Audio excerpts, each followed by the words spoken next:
Hello everyone, हामी चाहिँ फरफिचर of सेयर्सको कुराहरू डिस्कस गर्दै थियौँ र फरफिचरमा चाहिँ हामीले सेयर रिइस्यु गर्ने कुराहरू डिस्कस गर्दै थियौँ हैन। फरफिचर भइसकेपछि त्यो सेयरलाई चाहिँ कसरी रिइस्यु गरिन्छ अथवा कस्तो तरिकामा रिइस्यु हुन्छ भन्ने कुराहरू डिस्कस गर्दैछौँ। योभन्दा अघिल्लो क्लासमा हामीले एउटा न्युमेरिकल गरेर हेरिसकेका छौँ। अब हाम्रो कन्डिसन्सहरू छ रिइस्यु गर्ने पनि हैन। त्यो कन्डिसन्स अनुसार चाहिँ मैले यहाँ एउटा क्वेसन्स लेखेको छु। त्यो क्वेसन्सलाई चाहिँ हामीले हेरेर अब न्युमेरिकल सल्भ गर्छौँ। अब रिइस्युको कुराहरू गर्दाखेरि के हुन्छ भन्दा share reissue originally at par है, but reissued share issued originally at par but reissued less than par भनेको पार भ्यालुमा चाहिँ अब जस्तै 10 रुपियाँको पार भ्यालुमा सेयर इस्यु भएको छ, तर अब रिइस्यु चाहिँ के भयो, पार भ्यालुभन्दा कम भयो अथवा 10 रुपियाँ थियो भने ल 8 रुपियाँमा चाहिँ हामीले के गर्यौँ, त्यो सेयरलाई चाहिँ रिइस्यु गर्यौँ भन्यो भने के हुन्छ त। अब यस्तो कन्डिसनमा चाहिँ हामीले ब्याङ्क अकाउन्टलाई जहिले पनि के गर्छौँ, डेबिट गर्छौँ है। यो एउटा केस भयो, यस्तो कन्डिसन भयो हैन। हामीलाई इक्जाममा चाहिँ सोध्न सक्छ यो क्वेसन। यस्तो कन्डिसनमा चाहिँ हामीले ब्याङ्क अकाउन्टलाई डेबिट गर्छौँ। ब्याङ्क अकाउन्टलाई डेबिट गर्दाखेरि के गर्छौँ त, कति रुपियाँमा इस्यु गरिएको थियो त्यो इस्युड प्राइस लेख्छौँ हैन। त्यसै गरी अब सेयर फरफिचर अकाउन्टलाई चाहिँ के गर्छौँ त, डेबिट गर्छौँ है। ब्याङ्क अकाउन्ट इज डेबिटेड हैन। त्यसै गरी सेयर फरफिचर अकाउन्ट इज डेबिटेड। अब ब्याङ्क अकाउन्ट डेबिट कसरी हुन्छ त, ओरिजिनल्ली इस्यु कति रुपियाँमा भएको छ त्यो प्राइस चाहिँ हामीले लेख्छौँ हैन। त्यसै गरी सेयर फरफिचर अकाउन्टमा डेबिट गर्दा के गर्छौँ त, अब त्यो रिइस्यु भएको प्राइसलाई चाहिँ हामीले त्यो इस्युड प्राइसलाई चाहिँ फरफिचर अकाउन्टमा गर्दाखेरि जस्तै रिइस्यु अब हामीले 8 रुपियाँमा गरियो भने डिस्काउन्ट कति प्रोभाइड गरिएको छ त्यो अमाउन्टलाई चाहिँ हामीले सेयर फरफिचर अकाउन्टमा लेख्छौँ हैन। र लास्टमा चाहिँ के हुन्छ त, हाम्रो सेयर क्यापिटल अकाउन्ट हुन्छ जुनलाई चाहिँ हामीले के गर्छौँ, क्रेडिट गर्छौँ है। अब यो कुरा चाहिँ एकदमै ध्यान दिएर बुझ्नु पर्यो। ब्याङ्क अकाउन्ट डेबिट गरिन्छ, सेयर फरफिचर अकाउन्ट डेबिट गरिन्छ भनेर बुझ्नु पर्यो। अब हेडिङ नै हामीले के भनेका छौँ भन्दा जस्तै मैले अघि पनि इक्जाम्पल भने 10 रुपियाँको पार भ्यालुमा चाहिँ अब सेयर इस्यु भएको छ। अब रिइस्यु गर्ने बेलामा चाहिँ पार भ्यालुभन्दा कम भ्यालुमा रिइस्यु भएको छ भने यस्तो खालको केसमा के हुन्छ भन्ने कुराहरू हो। जस्तै अब यो एउटा क्वेसन हेरौँ है। यो क्वेसनले के भन्छ त भन्दा XYZ company forfeited 500 shares due to failed of payment by mister Jayaram. Jayaram भन्ने एउटा व्यक्तिले चाहिँ के गर्यो त, 500वटा सेयरलाई चाहिँ के गर्यो, फरफिटेड गर्यो for allotment and call money है। एलोटमेन्ट र कल मनीलाई चाहिँ के गर्यो, उसले फरफिट गर्यो। Board of director decided to forfeit these shares हैन। फरफिट बोर्ड अफ डाइरेक्टरले चाहिँ के गरे त, यो सेयरलाई चाहिँ फरफिट गर्ने डिसाइड गरे र shares at ₹8 per share and fully paid of shares भनेको उनीहरूले फरफिट गर्ने डिसाइड गरे र रिइस्यु गर्ने डिसाइड गरे। Forfeit and reissue shares at ₹8 per share भनेर भनेको छ। अब यसलाई हामीले जर्नलमा कसरी लेख्ने हैन, फरफिट पनि गर्यो र रिइस्यु पनि गर्यो। रिइस्यु चाहिँ कति रुपियाँको दरले गर्यो त, 8 रुपियाँको दरले गर्यो। तर हाम्रो टोटल चाहिँ कति छ त, 10 रुपियाँको दरले चाहिँ टोटल सेयर हाम्रो इस्यु भएको छ। अब यसलाई हामीले जर्नल इन्ट्रिज गर्दाखेरि पहिला सुरुमा चाहिँ फरफिचर भनेर एकाउन्ट बनाउनु पर्यो। फरफिचरको लागि चाहिँ जर्नल बनाउनु पर्यो। त्यसको लागि हामीले के गर्छौँ त, सेयर क्यापिटल अकाउन्ट डेबिट गर्छौँ। सेयर क्यापिटल अकाउन्ट डेबिटमा के गर्छौँ त, 500 × 10 है। 10 रुपियाँको दरले हामीले सेयर इस्यु गरेको छौँ भनेर भनेको छ नि त हैन क्वेसनले। त्यही भएर अब 500 × 10 भनेको कति हुन्छ, डेबिटमा 5000 हुन्छ। To calls in arrear. Calls in arrear भनेको अब हाम्रो मिस्टर जयरामले चाहिँ नतिरेको पैसा भनेर भनेको है। नतिरेको पैसा कति छ त, उसले 500 सेयर्सको चाहिँ उसले पैसा तिरेको छैन। अलटमेन्ट र कल मनीमा भनिसकेपछि अलटमेन्टमा कति छ त, 3 रुपिस छ। त्यसै गरी कल मनीमा कति छ त, 3 रुपिस छ है।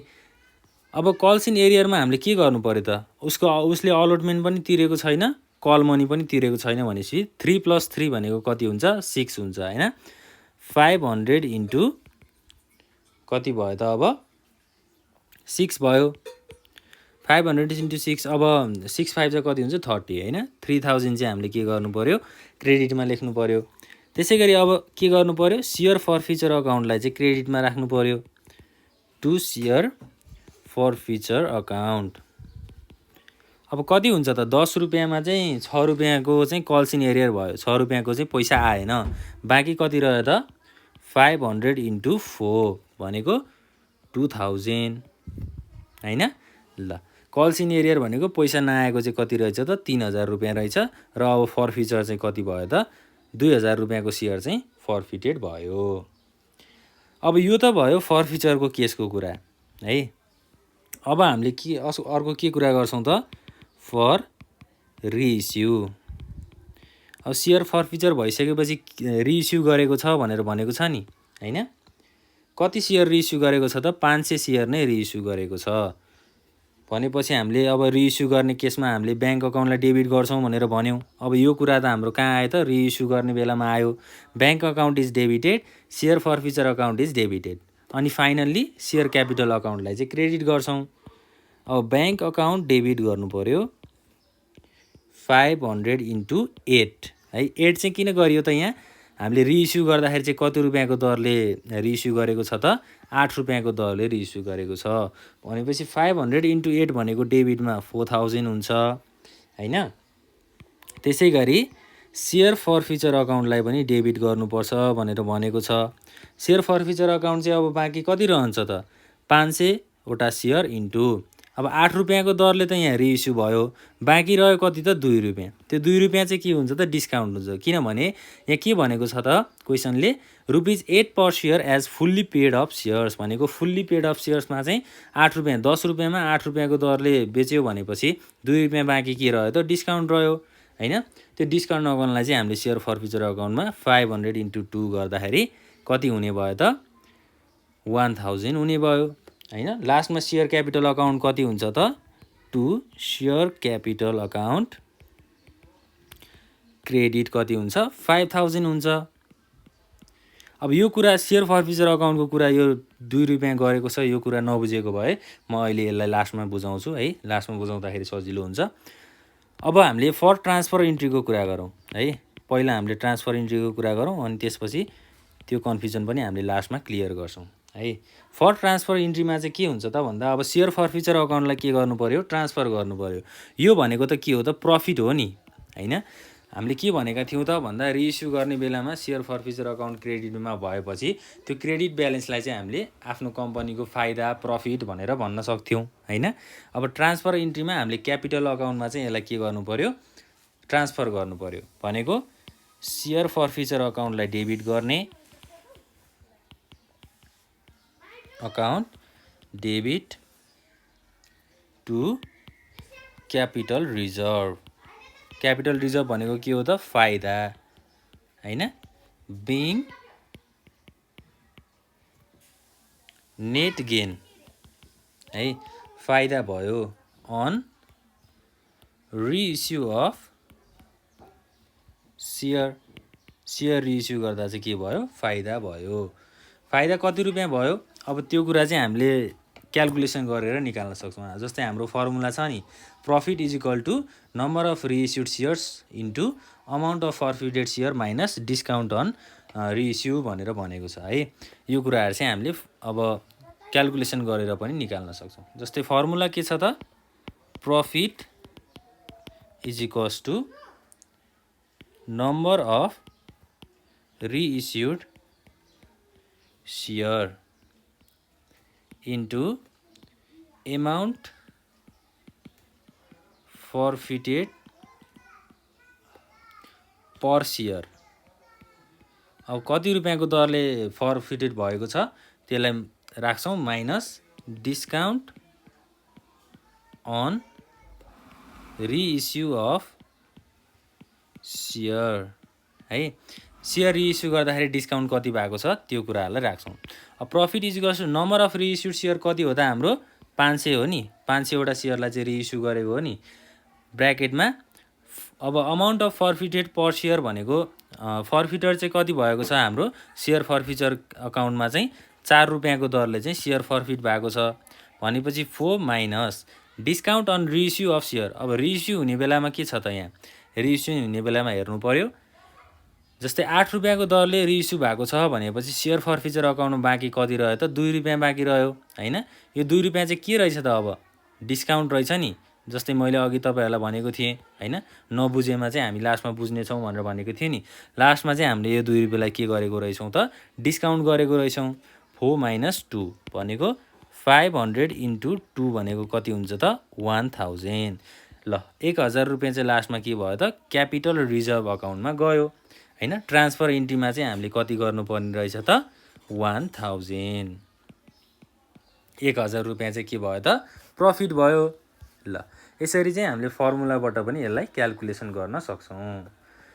यो चाहिँ हाम्रो के को केस भयो त, share issued originally at par but reissued less than par. भनेको पार भ्यालुमा चाहिँ अब जस्तै 10 रुपियाँको दरले इस्यु भएको थियो, त्यो 10 रुपियाँबाट घटाएर 8 रुपियाँबाट रिइस्यु भयो भने हैन, त्यसलाई चाहिँ कसरी इन्ट्री गर्ने भन्ने कुराहरू हामीले हेऱ्यौँ।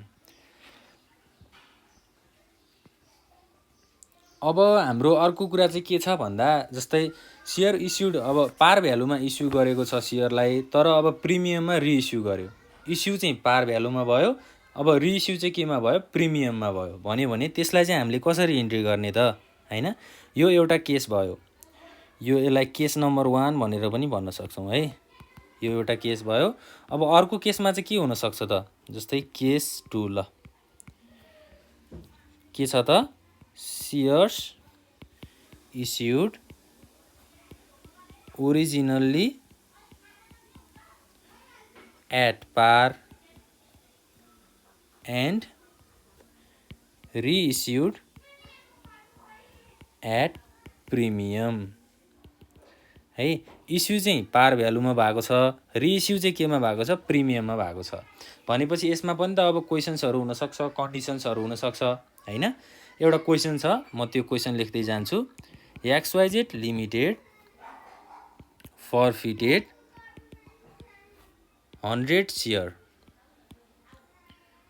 Of mister Rohan at ₹10 each for the non-payment of allotment and call money at ₹3 and ₹2 respectively हैन। Out of this 80 shares were reissued. भनेको 80 वटा सेयर चाहिँ के भएको छ, रिइस्यु भएको छ to mister Ram at ₹12 per share. ल यो क्वेसनलाई चाहिँ ध्यान दिएर बुझ्नु पर्यो है।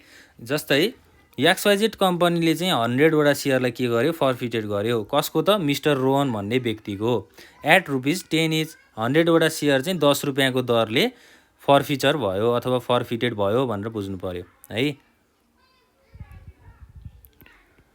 For the non payment of allotment, allotment र कल मनीको चाहिँ पेमेन्ट गरेको रहन्छ मिस्टर रोहनले।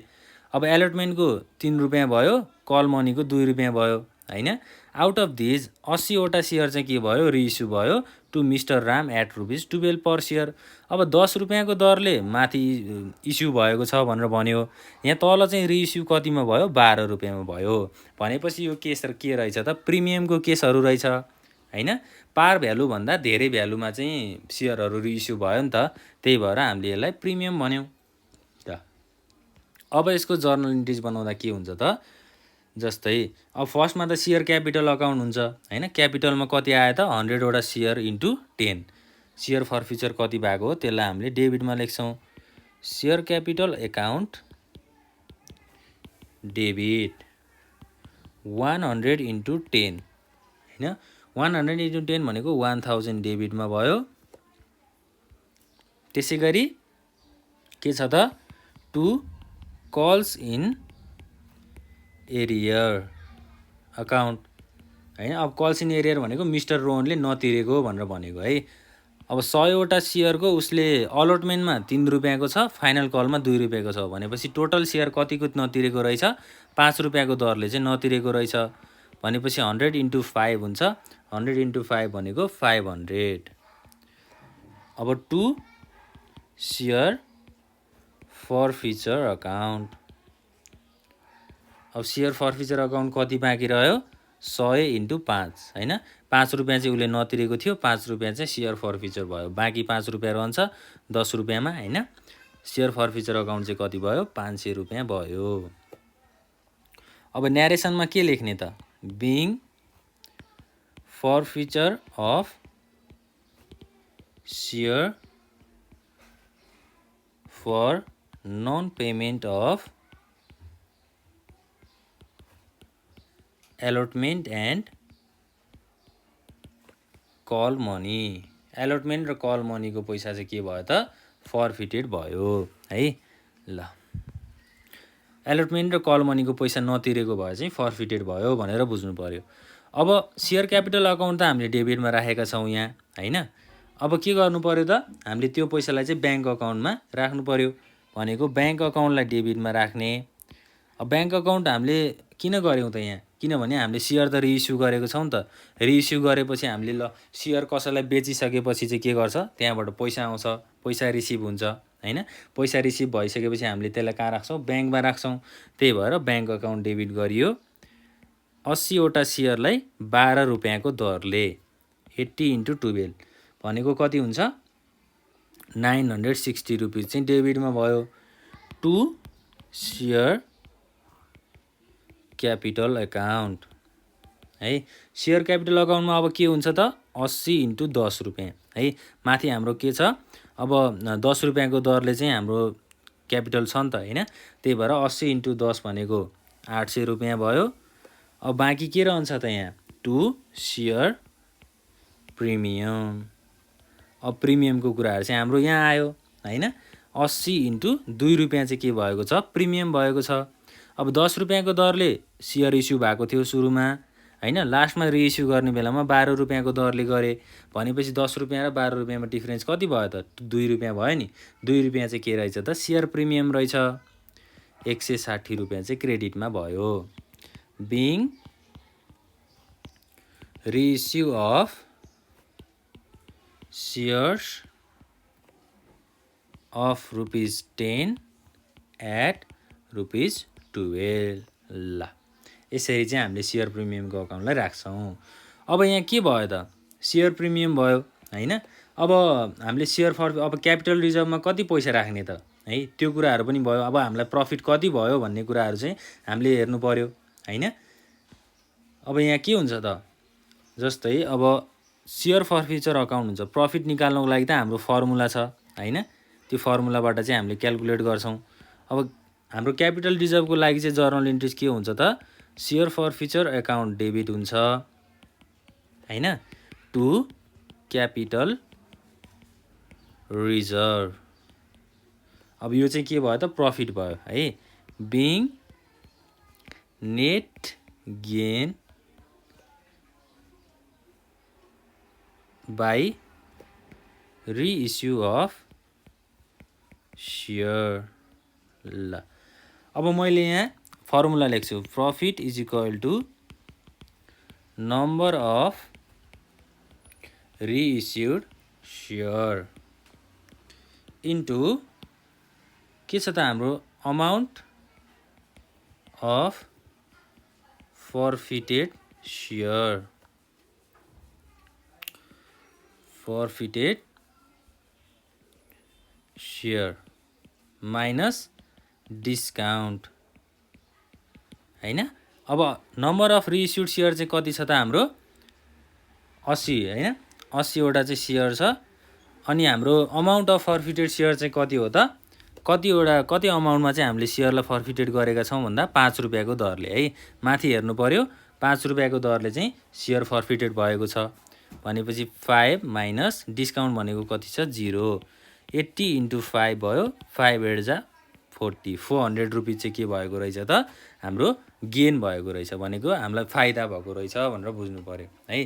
अब हामीले यहाँ सेयर फर्फिचर अकाउन्टमा के गर्ने त जस्तै माथि फर्फिचर चाहिँ कति भएको छ त 5 रुपियाँको दरले भएको छ भनेपछि यहाँ के गर्ने त 80 × 5 भनेको 400 रुपियाँ डेबिटमा 400 रुपियाँ क्रेडिटमा। ल कति रुपियाँ चाहिँ फाइदा भयो त 400 रुपियाँ चाहिँ फाइदा भयो। यसरी चाहिँ हामीले के गर्ने त जर्नल इन्ट्रिज बनाउने। यो चाहिँ के को केसमा हो त प्रिमियमको केसमा हो है। प्रिमियमको केस भन्ने बित्तिकै के बुझ्नु पर्यो भन्दा सुरुमा चाहिँ 10 रुपियाँमा सेयरलाई इस्यु गर्ने अथवा फर्फिटेड गर्ने, लास्टमा रिइस्यु गर्ने बेलामा चाहिँ 10 रुपियाँभन्दा बढी, अब 12 रुपियाँ नभइकन यहाँ 14 रुपियाँ पनि हुनसक्छ, त्यसै गरी 10 रुपियाँबाट बढेर 11 रुपियाँ पनि हुनसक्छ होइन। यस्तो केसमा चाहिँ हाम्रो के आउँछ प्रिमियमको केसहरू आउँछ। ल यसरी चाहिँ हामीले जर्नल इन्ट्रिज बनाउने। अब नेक्स्ट क्लासमा चाहिँ हामी के डिस्कस गर्छौँ त हामीले डिस्काउन्टको कुराहरूको डिस्कस गर्छौँ है। प्रिमियमको कुराहरू भनेको बढेको केस भयो, डिस्काउन्टको कुरा भनेको घटेको केसको कुराहरू हामी नेक्स्ट क्लासमा गर्छौँ।